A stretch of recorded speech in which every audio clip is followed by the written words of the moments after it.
Welcome to The Villains Demand. We're your hosts, Evan the Great and Justin Von Doom. Today we're going to do our first movie review over Justice League: Throne of Atlantis. The film's based on the story by Jeff Johns. It takes place in Justice League 15 through 17 and Aquaman 14 through 16. All issues are collected in Aquaman Volume 3. Instead of comparing the film to the books, we're just going to straight review the movie.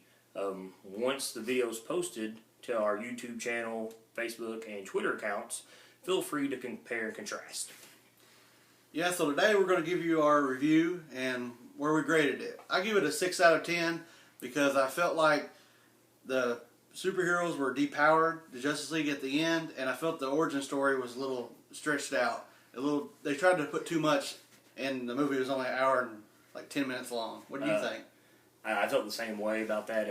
I also felt once the invasion started of Atlantis, it felt too scripted, as if it was based off of the invasion of Apocalypse and Justice League War. I think the highlight of the film was Mara herself. For being a B-list character, she was extremely badass, turning water into ice. When she went to rescue Aquaman, she was really violent, and compared to what you see her do in the book, she's not like that at all. Yeah, they really did a good job on making her like an awesome character.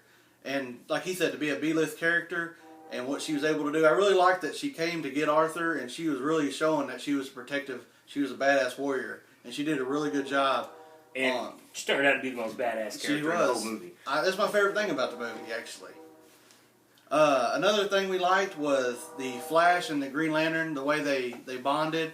The first film they kind of started getting a friendship, and it felt like this one they carried over. Yeah, they kept the witty banter between them, the jokes and whatnot, and they're both two personal favorites of mine, and to see them add that to this movie, built from the last movie, I actually thought was great. And then not only is their friendship blossoming, the team-ups between Batman and Superman seem to be developing, as they both went to find Arthur Curry, a.k.a. Aquaman. Yeah, I like the way they did that, because Batman and Superman, they don't get along, but they work good together. It's that weird chemistry. Yeah, where Batman's snooping around and Superman gets the smile on his face, jumps to the fish tank and grabs all the pieces of paper, and by the time turns around, he's all like, hey, look what I done, you can't do that.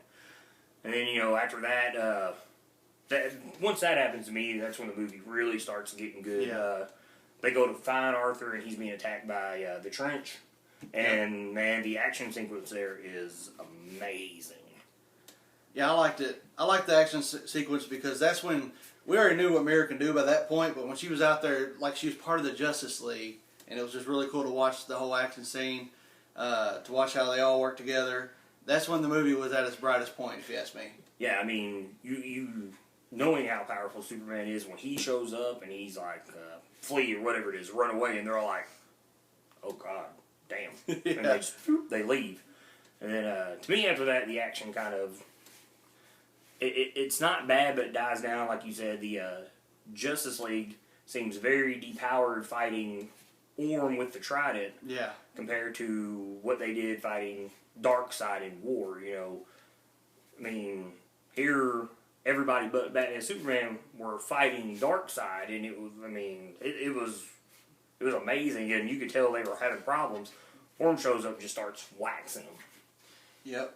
And for those if you're curious, just watch the battle scene in this one, and then you can watch the one from War, and just watch how they work together. And they gave him a fight, and on this one, it felt like Orm just destroyed him. It was just too easy for him, and that just kind of put me off on the movie and lowered my grade. Yeah, they really seem, it's like, instead of where they finally decide, hey, let's attack Darkseid at one time, and it works, and then it doesn't work. They're like, oh, let's try to take Orm on, one at a time. And even Superman, the most powerful member of the League, goes to fight him and really doesn't stand a chance. But Aquaman shows up, and he's like, oh, well, this ain't nothing to me, Yeah. I'm the shit. I get that's what they was trying to push.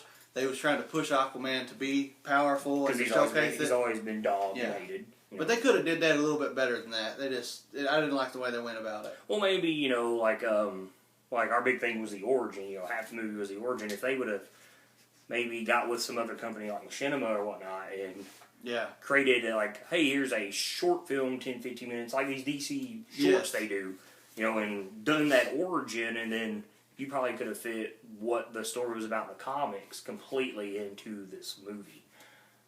That would have been a good idea. I think a lot of people would tune in if they did an origin story. Kind of like the next one they do, maybe they should do, if they do a movie like this, do an origin story and then go into the movie itself. Maybe they'll have more followers and more people will like it. Well, I mean, like you said, they're trying to push Aquaman, and which they did, and some of the stuff he's done in the books, like the shark taking out Black Manta, which we were making fun of, because how did that shark, for one, just be there all of a sudden to be that big? It wasn't like a great white, it's like this big megalodon, and then he is on the pier, but yet he's all of a sudden in the shark's mouth. But other than that, I mean, it wasn't bad. I don't think it's their worst, and it's by far not their best. I'm curious to see with what they're going to do next. I guess that maybe the whole Forever Evil, maybe Trinity of Sin, where basically the bad guys start running the globe. Yeah. Once the Justice League had disappeared. It'd be interesting. So that's it for our movie review today.